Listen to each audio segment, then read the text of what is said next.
Hello दोस्तों, Brajesh Chandra learning channel में आपका स्वागत है। दोस्तों, मध्यकालीन भारतीय इतिहास पर मैं अपनी अगली प्रस्तुति के साथ आपके समक्ष उपस्थित हूँ। प्रस्तुत वीडियो में हम लोग दिल्ली सल्तनत का सुदृढ़ीकरण अर्थात कंसोलिडेशन ऑफ दिल्ली सल्तनत इस विषय पर चर्चा करेंगे। इसके अंतर्गत सल्तनत के सुदृढ़ीकरण में इल्तुतमिश और बलबन की भूमिका पर विचार किया जाएगा। दोस्तों, सिविल सर्विसेज परीक्षाओं, विशेषकर मुख्य परीक्षाओं का यह एक महत्वपूर्ण टॉपिक है और इस टॉपिक पर अक्सर परीक्षाओं में प्रश्न पूछे जाते हैं। तो आइए इसे देखते हैं।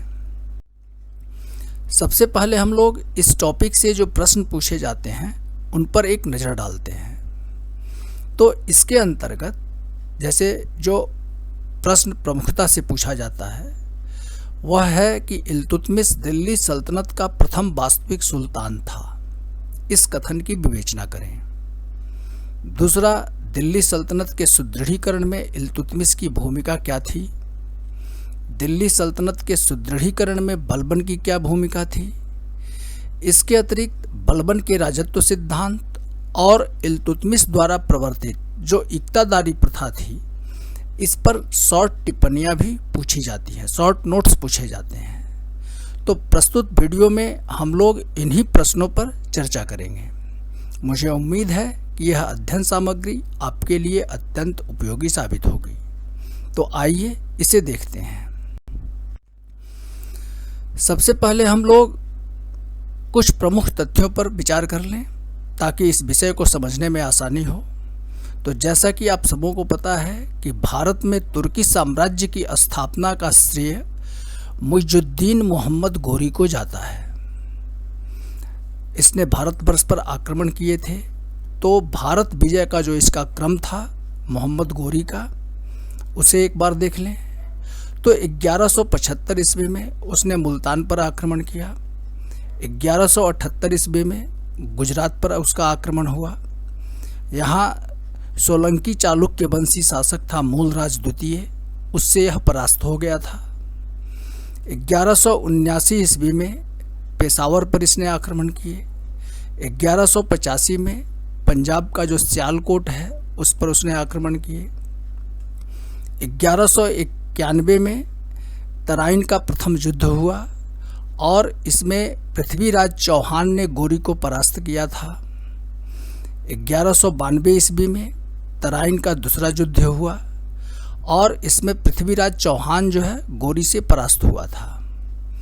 इसके अतिरिक्त 1194 ईस्वी में चंदावर का युद्ध हुआ और इसमें जयचंद्र जो था वह गोरी से परास्त हुआ।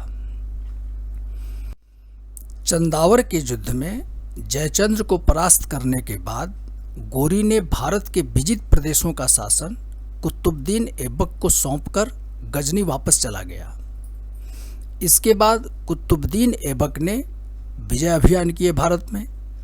इसके अंतर्गत 1194 ईस्वी में अजमेर को जीता ऐबक ने और वहाँ 2.5 दिन का झोपड़ा बनवाया। इससे आप परिचित होंगे। 1197 से 1205 के मध्य बंगाल एवं बिहार के विभिन्न प्रदेशों पर उसने आक्रमण किए और उन्हें जीता। इसमें बख्तियार खिलजी की भूमिका काफ़ी महत्वपूर्ण थी। इस तथ्य से भी आप परिचित होंगे। बाद में बंगाल का शासन उसने बख्तियार खिलजी को सौंप दिया था, बिहार बंगाल का। 1202 से 3 ईस्वी में बुंदेलखंड के कालिंजर के किले को जीता ऐबक ने।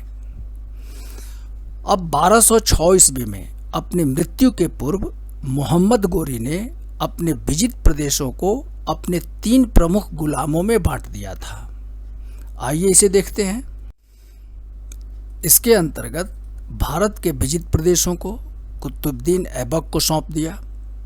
गजनी का शासन ताजुद्दीन यल्दौज को सौंपा। सिंध एवं मुल्तान का जो शासन था उसने नसरुद्दीन कुबाचा को सौंप दिया। 1206 में कुतुबुद्दीन ऐबक ने लाहौर को राजधानी बना करके दिल्ली सल्तनत का शासन शुरू किया और 1210 में चौगान खेलते समय घोड़े से गिर करके इसकी मृत्यु हो गई। चौगान जो था वह पोलो के जैसा खेल था। तत्पश्चात इसका पुत्र जो था कुतुबुद्दीन ऐबक का आराम शाह वह सुल्तान बना, जिसे मार करके ऐबक का जो दामाद था इल्तुतमिश वह दिल्ली सल्तनत का शासक बना। इन तथ्यों से आप भली भांति परिचित होंगे। तो 1206 ईस्वी से 1290 तक की अवधि वस्तुतः सल्तनत के सुदृढ़ीकरण का काल कहलाता है और इसका श्रेय इस अवधि के दो प्रमुख शासकों इल्तुतमिश और बलबन को जाता है। इल्तुतमिश ने 1210 से 1236 के मध्य शासन किया और बलबन ने 1265 से 1290 के मध्य शासन किया। इन दोनों ने किसी नए प्रदेश का विजय नहीं किया, बल्कि इस अवधि में सल्तनत को आंतरिक रूप से मजबूत किया। तो आइए इसे देखते हैं। सबसे पहले हम लोग इल्तुतमिश दिल्ली सल्तनत का प्रथम वास्तविक सुल्तान था या फिर दिल्ली सल्तनत के सुदृढ़ीकरण में इल्तुतमिश की भूमिका पर चर्चा करेंगे। तो दोस्तों, जैसा कि आपको पता है कि जिस समय इल्तुतमिश ने सत्ता प्राप्त की थी वह राजनीतिक अस्थिरता का युग था और सल्तनत अपने अस्तित्व के संकट से जूझ रहा था। जैसे मोहम्मद गोरी ने अपने विजित प्रदेशों को अपने 3 प्रमुख गुलामों में बांट दिया था। इस बात की चर्चा हम लोगों ने पहले किया है। भारत के विजित प्रदेश जो थे वह कुतुबुद्दीन ऐबक के नियंत्रण में थे, जबकि गजनी का शासन ताजुद्दीन यल्दौज और सिंध एवं मुल्तान का शासन नसीरुद्दीन कुबाचा के नियंत्रण में था। यल्दौज और कुबाचा दोनों ही गोरी का वास्तविक प्रतिनिधि मानते थे स्वयं को और भारत के विजित प्रदेश पर अपना नियंत्रण स्थापित करना चाहते थे। दूसरी जो प्रमुख समस्या थी, कालिंजर, लाहौर, ग्वालियर, लखनौती जो क्षेत्र थे उनमें विद्रोही राजपूत शासक और जो अन्य विद्रोही थे वह लगातार विद्रोह कर रहे थे। वे सारे पश्चिमोत्तर भारत से मंगोल आक्रमणों का खतरा बना हुआ था। जैसा कि आपको पता है कि मंगोल जो थे वह मध्य एवं पूर्व एशिया में रहने वाली एक घुमंतु जनजाति थी, जिन्होंने चंगेज खान के नेतृत्व में स्वयं को संगठित कर लिया था और कई साम्राज्यों का इन्होंने अंत किया। भारत पर भी इनके आक्रमण का खतरा बना हुआ था। इसी प्रकार उस समय सल्तनत की रूपरेखा भी अस्पष्ट थी। शासन व्यवस्था एवं सैन्य व्यवस्था के क्षेत्र में भी कोई स्पष्ट नीति नहीं अपनाई गई थी। तो इस प्रकार सल्तनत जो था वह अपने अस्तित्व के संकट से जूझ रहा था। उपरोक्त परिस्थिति में इल्तुतमिश ने अपने 26 वर्ष के लंबे शासन अवधि में सल्तनत की राजधानी लाहौर से दिल्ली स्थानांतरित किया और सल्तनत के सुदृढ़ीकरण में महत्वपूर्ण योगदान दिया, जिसे हम आगे देखते हैं। सबसे पहले हम लोग देखेंगे यल्दौज और कुबाचा की चुनौतियों का अंत। तो ऐबक ने ताजुद्दीन यल्दौज और नसीरुद्दीन कुबाचा से वैवाहिक संबंध स्थापित कर उन पर नियंत्रण रखने का प्रयास किया था, लेकिन इल्तुतमिश ने इनके विरुद्ध सैन्य अभियान किए। 1215-16 ईस्वी के तराइन युद्ध में ताजुद्दीन यल्दौज की पराजय हो गई और उसकी हत्या कर दी गई और इस प्रकार दिल्ली सल्तनत का गजनी से अंतिम रूप से संबंध विच्छेद हो गया एवं इसका दिल्ली सल्तनत का स्वतंत्र अस्तित्व स्थापित हुआ। इसी प्रकार 1217 एवं तत्पश्चात 1228 में नसीरुद्दीन कुबाचा के विरुद्ध अभियान किया इल्तुतमिश ने। अंततः ये जो नसीरुद्दीन कुबाचा था उसने आत्महत्या कर ली और इस प्रकार इल्तुतमिश के दूसरे बड़े प्रतिद्वंदी का अंत हो गया। इस प्रकार यल्दौज एवं कुबाचा की चुनौतियों से सल्तनत को सदा के लिए छुटकारा मिल गया। आगे बढ़ें। अब जो इसका दूसरा प्रमुख कार्य था वह था विद्रोहों का दमन। तो बंगाल में बख्तियार खलजी का उत्तराधिकारी था अली मर्दान तथा हुसामुद्दीन एवज खलजी। जिन्होंने स्वतंत्र आचरण करना शुरू कर दिया था। इनके विरुद्ध इल्तुतमिश ने सफल सैन्य अभियान किए। तदनंतर 1226 ईस्वी में रणथंभौर और 1227 ईस्वी में मंडोर, कालिंजर, नागौर आदि क्षेत्रों पर विजय के द्वारा इल्तुतमिश ने सल्तनत की संप्रभुता स्थापित कर दी। अब तीसरा प्रमुख कार्य जो था इल्तुतमिश का, वह था मंगोल आक्रमण से सल्तनत की सुरक्षा। तो इल्तुतमिश के कूटनीतिक चातुर्य से सल्तनत पर मंगोलों के आक्रमण का भय भी समाप्त हो गया। वर्ष 1221 ईस्वी में ख्वारिज्म शाह का पुत्र मंगबर्नी, ईरान में ख्वारिज्म शाह ने शासन स्थापित किया था, ख्वारिज्म साम्राज्य, तो उसका पुत्र था मंगबर्नी।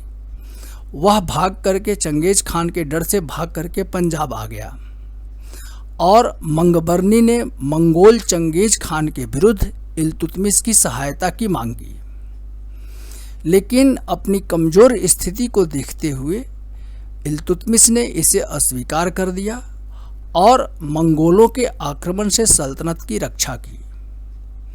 इस प्रकार सल्तनत की राजनीतिक स्थिरता इल्तुतमिश की सबसे बड़ी उपलब्धि थी। आगे बढ़ें।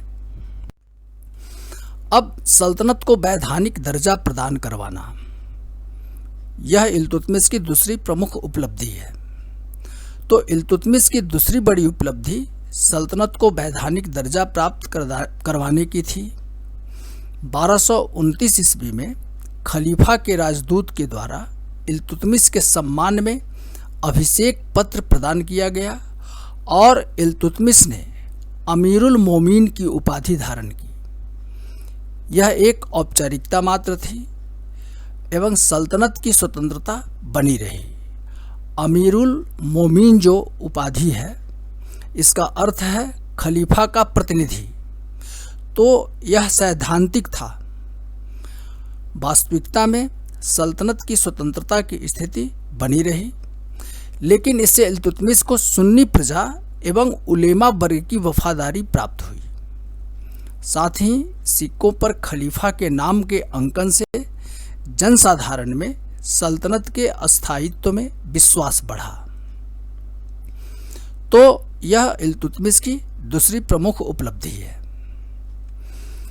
अब इक्ता व्यवस्था का सूत्रपात।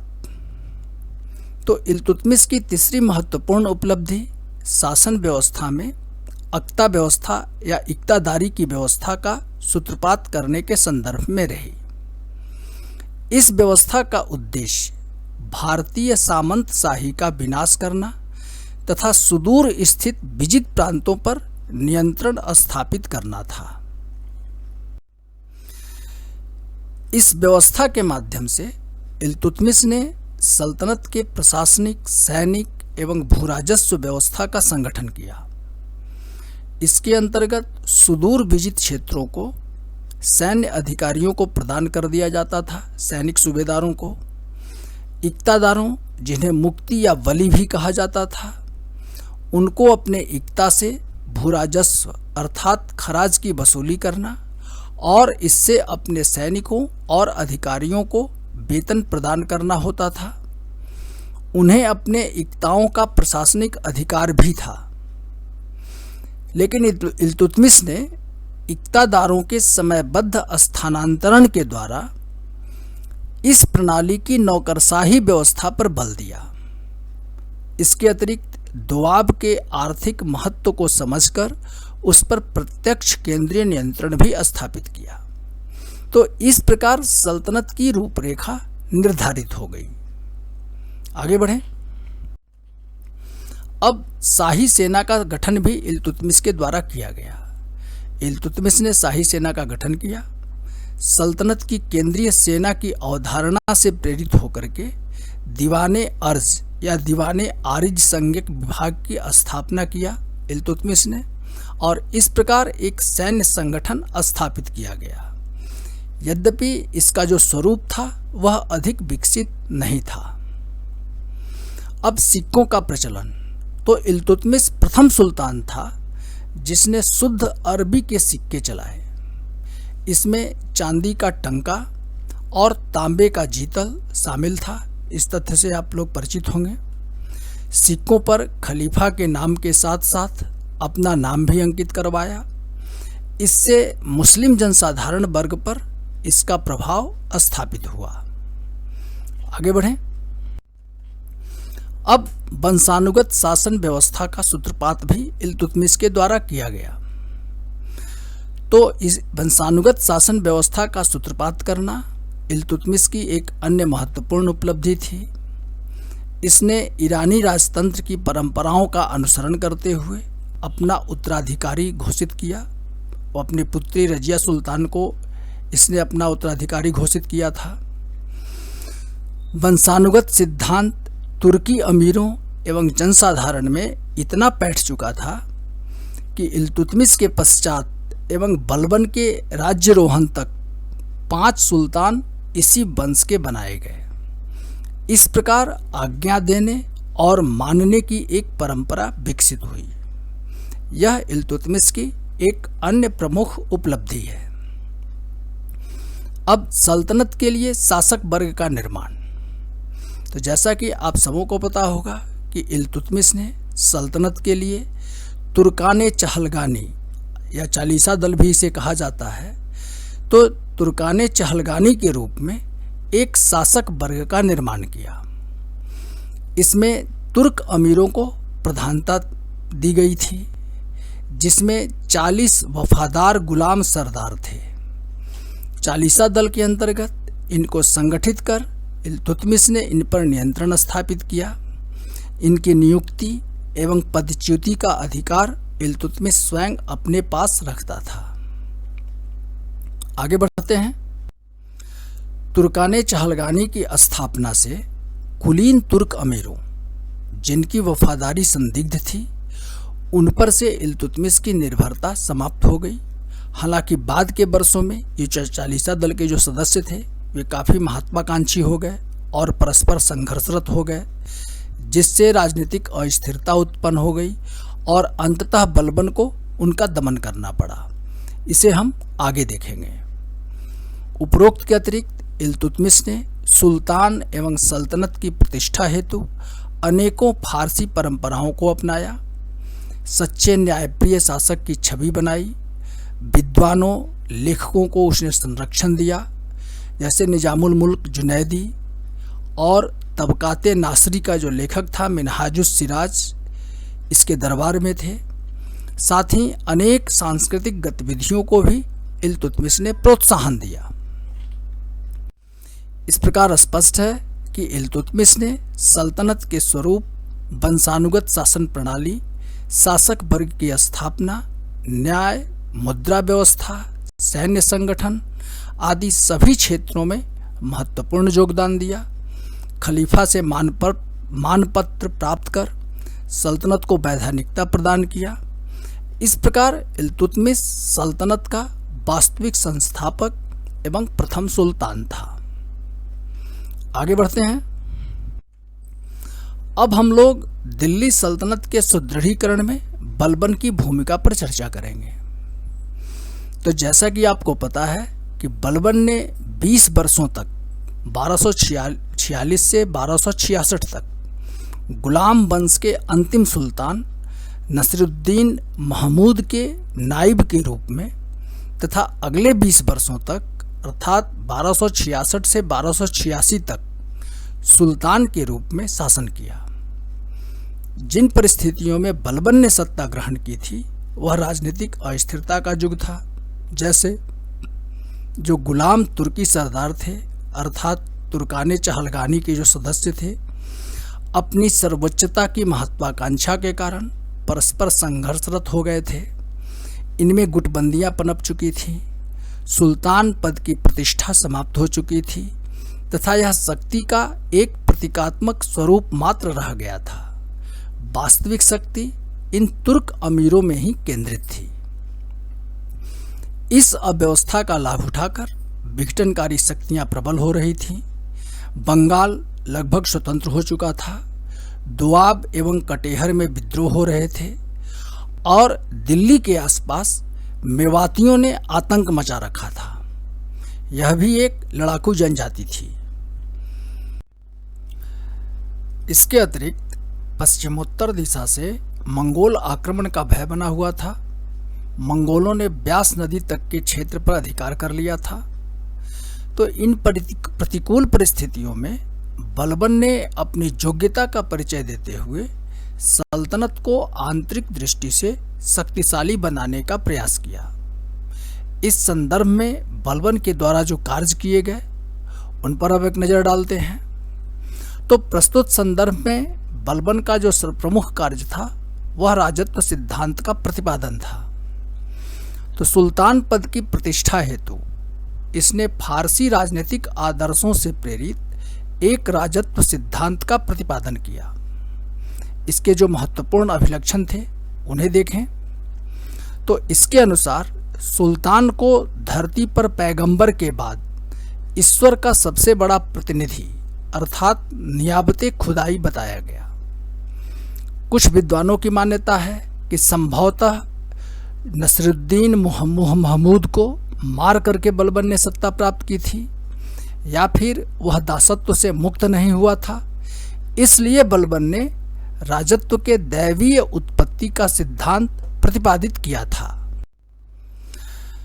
निरंकुशता, कुलीनता तथा न्यायप्रियता इसके राजत्व सिद्धांत की अन्य प्रमुख विशेषताएं थी। निरंकुशता के सिद्धांत के तहत सुल्तान असीम शक्तियों का मालिक था। बलबन की मान्यता थी कि संप्रभुता के लिए कुलीनता आवश्यक है, अतः वह स्वयं को फिरदौसी के शाहनामा और शाहनामा की रचना फिरदौसी के द्वारा की गई थी। तो इस शाहनामा में एक पात्र है अफरासियब। तो बलबन ने स्वयं को फिरदौसी के शाहनामा के सुरवीर पात्र अफरासियब का वंशज बताया और इसी आधार पर स्वयं को कुलीन कहता था बलबन। कुलीनता के अनुसार उसने निम्न वर्गों से दूरी बनाई, क्योंकि बलबन की मान्यता थी कि निम्न वर्गों के संपर्क में आकर के राजत्व की प्रतिष्ठा जो है वह समाप्त हो जाती है। इसके अतिरिक्त जनसाधारण में राजत्व की प्रतिष्ठा हेतु न्यायप्रियता की नीति को अपनाया, इसे हम आगे भी देखेंगे। इसके अतिरिक्त उसने नौरोज़ तथा सिजदा एवं पायबोसा जैसी फारसी प्रथाएं लागू की तथा दरबार में अमीरों के शराब पीने, हंसने आदि पर भी पाबंदी लगाई। सिजदा के तहत सारे अमीरों को बलबन के सामने सर झुकाना पड़ता था और पायबोसा के अंतर्गत उसके पैर को चूमना होता था। तो इन नीतियों का परिणाम यह हुआ कि सुल्तान की प्रतिष्ठा में वृद्धि हुई। आगे बढ़ते हैं। अब सैन्य व्यवस्था का पुनर्गठन। तो निरंकुशता के आदर्श को चरितार्थ करते हुए विद्रोही सामंतों की शक्ति पर अंकुश लगाने के लिए बलबन ने सैन्य व्यवस्था का पुनर्गठन किया। इसने केंद्रीय सैन्य विभाग की स्थापना की। फलतः सुल्तान की निजी सेना अस्तित्व में आई एवं सामंतों पर से उसकी निर्भरता समाप्त हो गई। अमीरों की सैनिक शक्ति को भी इसने नियंत्रित किया। इसने एक कुशल गुप्तचर विभाग की भी स्थापना की, जिससे विद्रोही अमीरों की गतिविधियों पर नियंत्रण रखने में बलबन सफल रहा। अमीरों का दमन इसका तीसरा महत्वपूर्ण कार्य था। इसने चालीसा दल के अमीरों का दमन किया, क्योंकि यही वर्ग पिछले वर्षों में राजनीतिक अस्थिरता का कारण बना था। इसके लिए उन्हें महत्वपूर्ण पदों से हटाने तथा उनके हत्या कर देने की नीति बलबन ने अपनाई थी। विद्रोही सामंतों को कुचल दिया गया। अवध के इक्तादार हैबत खान तथा बदायूं के इक्तादार मलिक बकबक की हत्या इसका प्रत्यक्ष उदाहरण है। छोटी छोटी गलतियों के लिए अमीरों को दंडित कर उसने अमीरों में सुल्तान के प्रति भय युक्त आदर का भाव पैदा किया। इस प्रकार बलबन इल्तुतमिश के समान केवल अभिजात वर्ग का मुखिया नहीं था, बल्कि अभिजात वर्ग पर निर्भर न रहकर अपनी व्यक्तिगत शक्ति पर निर्भर था। अब विद्रोहों का दमन, तो बलबन ने बदायूं, अमरोहा, कटेहर, दोआब आदि क्षेत्र में सैन्य अभियान चला करके विद्रोहियों के दमन की नीति अपनाई। मेवातियों का सफाया कर दिया गया। यद्यपि इन कार्यों में बलबन ने नृशंसता का परिचय दिया, परंतु इसका परिणाम हुआ कि सारे विद्रोही कुचल दिए गए। इसी प्रकार बंगाल के गवर्नर तुगरिल बेग के विद्रोह करने पर उसे पराजित करके इसने मृत्यु दंड दिया था।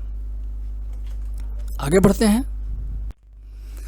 अब मंगोलों के प्रतिनिधि, तो बलबन ने मंगोलों को रोकने के लिए एक सुनिश्चित नीति अपनाई।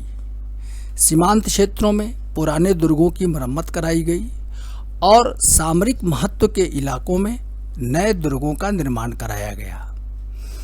उसने अपने सेना के प्रशिक्षण पर ध्यान दिया तथा इसके लिए शिकार को माध्यम बनाया गया।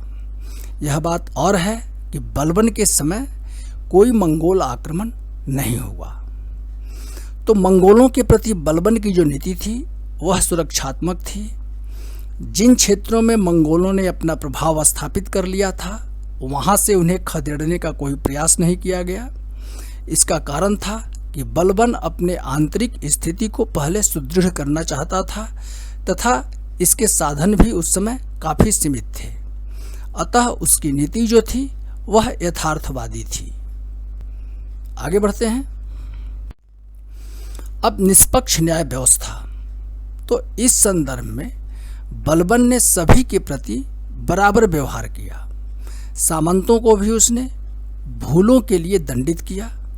इससे एक तरफ जनता में उसके न्यायप्रियता की लोकप्रियता बढ़ी, तो दूसरी तरफ सुल्तान की प्रतिष्ठा एवं अमीरों की हीन स्थिति की पुष्टि हुई। जनसाधारण में यह बात स्पष्ट हो गई कि सत्ता का वास्तविक केंद्र सुल्तान है, न कि सामंत या अमीर। अब इक्ता व्यवस्था में सुधार किया बलबन ने। तो बलबन के समय तक अक्तादारी या इक्तादारी व्यवस्था जो थी वह विकेंद्रीकरण एवं विघटन का स्रोत बन गई थी। इसमें काफ़ी भ्रष्टाचार पनप गया था। अतः बलबन ने अक्ताओं की शर्तों एवं अवधि की जांच कराई तथा वृद्ध एवं दुर्बल सैनिकों से अक्ताओं का पुनर्ग्रहण कर लिया। आगे बढ़ें। अब बलबन की धार्मिक नीति। यद्यपि बलबन ने शासन का आधार जो था वह कुरान के नियमों को बनाया, परंतु यह आदर्शवादी बलबन का विचार था। भारत में हिंदुओं की बहुलता होने के कारण बलबन को वास्तविक परिस्थितियों से समझौता करना पड़ा और उसने अपने नीतियों के निर्धारण में धर्म से प्रायः दूरी ही बनाई थी। अर्थात राज्य की आदर्शवादिता को शासन की यथार्थवादिता के लिए त्याग दिया गया। इस प्रकार स्पष्ट है कि बलबन ने अपने कार्यों के द्वारा सल्तनत को आंतरिक दृष्टि से काफ़ी सुदृढ़ बना दिया। इसके समय साम्राज्य विस्तार की नीति नहीं अपनाई गई क्योंकि बलबन एक यथार्थवादी शासक था तथा उसके साधन भी सीमित थे। इसके कार्यों का प्रभाव अमीर वर्ग पर इतना पड़ा कि इसकी मृत्यु के पश्चात इसके वंश के व्यक्तियों को ही अमीरों ने शासक बनाया। खुद सुल्तान पद प्राप्त करने का प्रयास उन्होंने कभी नहीं किया। लेकिन बलबन के कार्यों का एक दुष्परिणाम भी सामने आया। जिस तरीके से उसने तुर्की अमीरों के दमन की नीति अपनाई थी उससे इल्बरी तुर्कों की शक्ति काफ़ी कमज़ोर हो गई। इससे अनेक योग्य अमीर भी समाप्त हो गए। इसका दुष्परिणाम यह हुआ कि खलजी क्रांति जो थी वह आसानी से सफल हो गई। इससे न सिर्फ बलबन के वंश का ही अंत हो गया बल्कि इल्बरी तुर्कों का भी पराभव हुआ। दोस्तों, खलजी क्रांति से संबंधित एक अध्ययन सामग्री मैं पहले ही आपके समक्ष प्रस्तुत कर चुका हूँ। तो दोस्तों, इस वीडियो में बस इतना ही। अब इस अध्ययन सामग्री के आधार पर इस टॉपिक से पूछे जाने वाले प्रश्नों का उत्तर आप आसानी से दे पाएंगे, ऐसा मुझे उम्मीद है। दोस्तों, यदि मेरी यह प्रस्तुति आपको उपयोगी लगी है तो कृपया मेरे इस वीडियो को लाइक करें, और यदि अभी तक आपने मेरे इस चैनल को सब्सक्राइब नहीं किया है तो इसे सब्सक्राइब अवश्य करें। धन्यवाद।